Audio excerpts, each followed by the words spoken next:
When you imagine closing your door for the last time. Tonight's story began in a quiet village near Savati, where river wind touched the evening air. There lived an old woman named Sarani.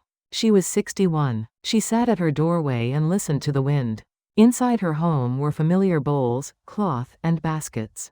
And a light thought passed through her heart. One day, I will leave this house. And one day, I may even leave the house of my body. The thought felt lonely and soft, like dusk. Sarani whispered to herself, "Why does this make my chest feel tender?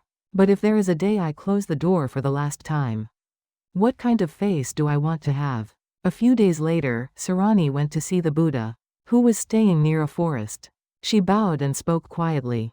"Buddha, when I imagine the last day, my heart feels sad. But I hope that day will not leave me ashamed." The Buddha asked gently, "Have you ever stayed for one night at a traveler's shelter?" Then he said, "Some people leave in a hurry, and do not even straighten their bedding.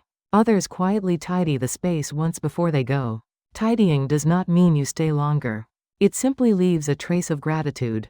Think of your home, and even your body, as a place you stay for a while. Before you close the door tonight, gently straighten one small thing." Those words settled softly in Sarani's chest. That evening, she did not try to change everything. She stacked a few bowls neatly. She folded a cloth and placed it to the side. She spread her bedding once, so it could breathe.